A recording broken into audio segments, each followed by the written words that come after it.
Enlightenment is like the moon, reflected on the water.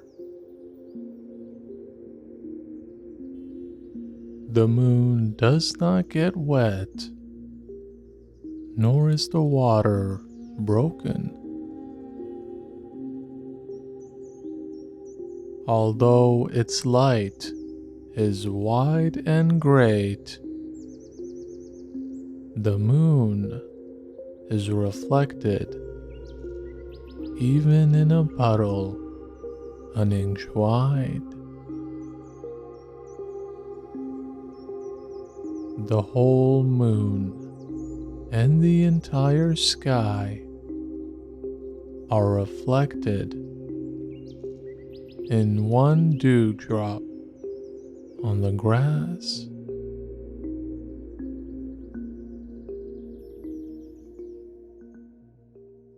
When I started out on my spiritual journey years ago, I became very fascinated by the idea of enlightenment. To me, it represented the whole aim of life, a sentiment that I more or less still carry today. And one of the very first steps on my path to enlightenment led me to Buddhism, and particularly Zen Buddhism. I remember reading several books on it, practicing Zazen meditation, and incorporating mindfulness in all that I was doing, whether that was talking, eating, or even breathing. But despite this, I still struggled with understanding the true nature of enlightenment, and mistakenly thought that it could only be achieved by incredibly wise souls who dedicated their entire life to finding truth. What I have learned since then is that that is not the case at all. Enlightenment can be found and experienced in every moment, at every place, and by everyone, no matter who you are or where you are on your journey. This understanding eluded me back then, but resonates so deeply with me today. And perhaps few understood this better than Dogen, who is often attributed to writing this poem we are about to explore.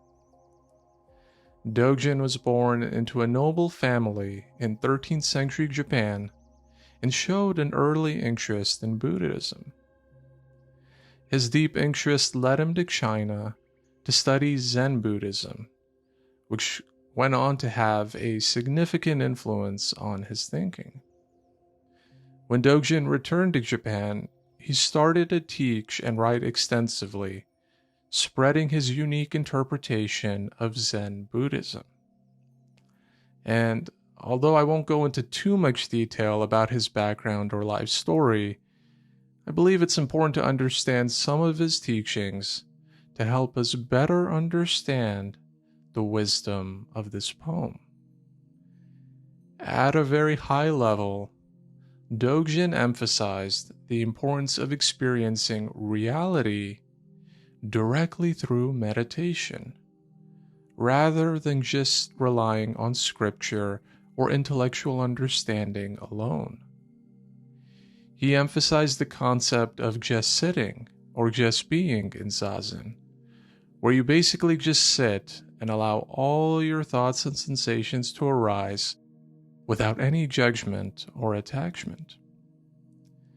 But perhaps most important among these teachings was the notion that enlightenment can be realized in every moment of our ordinary life.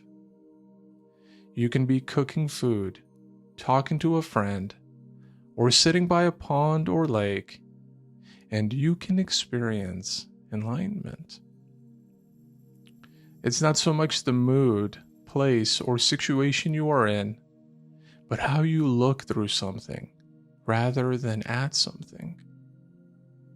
In this case, you can imagine Dogen sitting peacefully by a pond and watching the reflection of the moon on the water.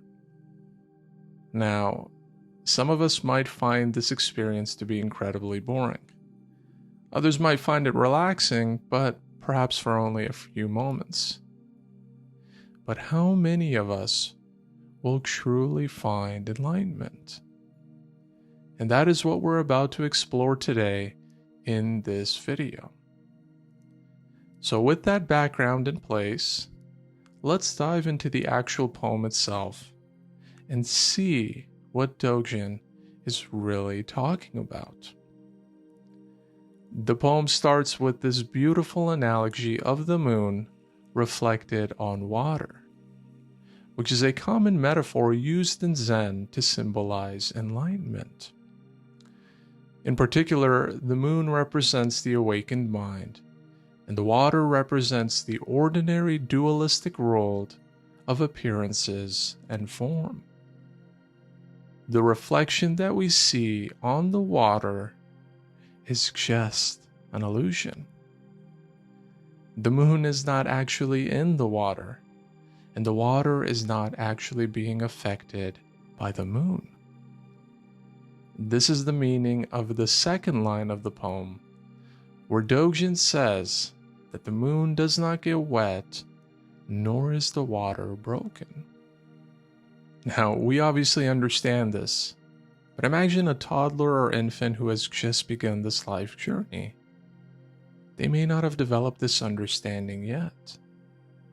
And enlightenment is no different. It has nothing to do with how old or how smart you are, but rather how aware you are.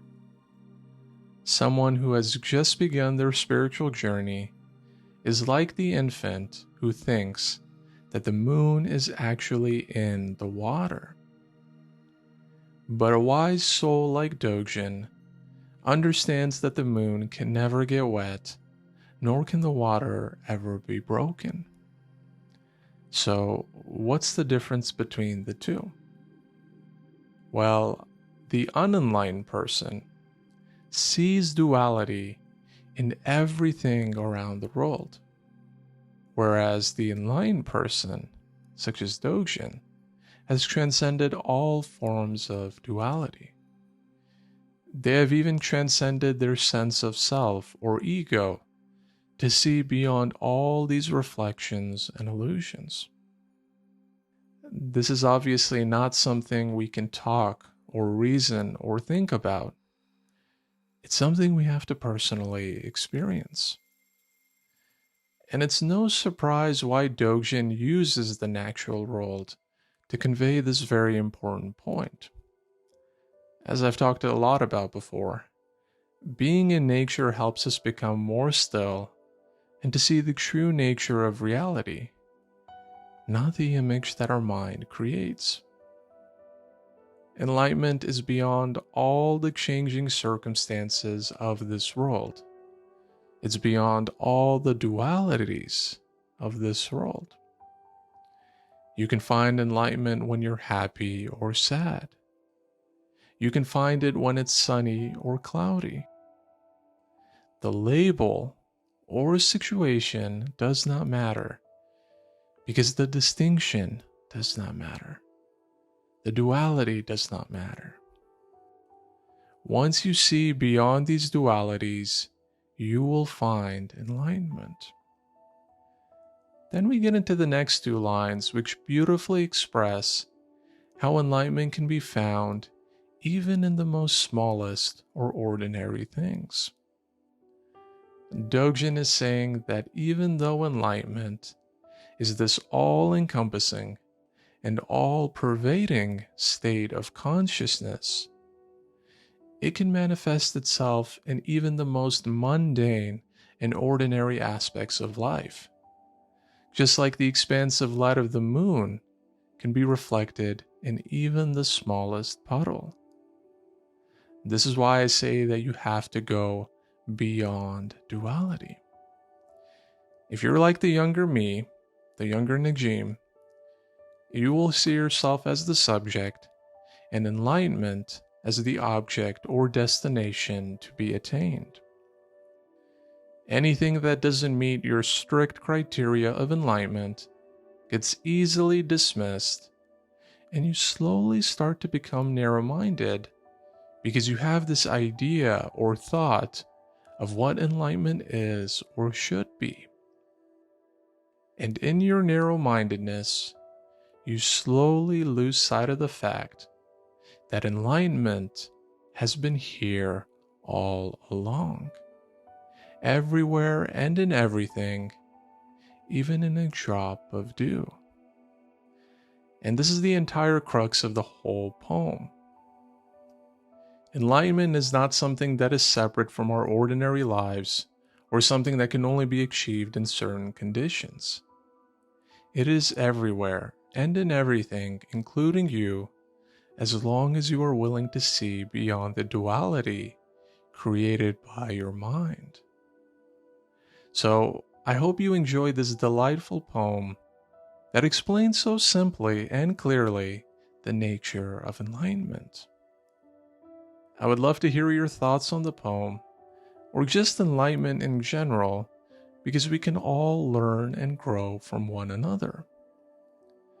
If you enjoyed this video, then please drop a like and consider subscribing to the channel, where you can find all kinds of videos that can deepen your spirituality, from wise poems such as these to guided meditations and deep spiritual teachings.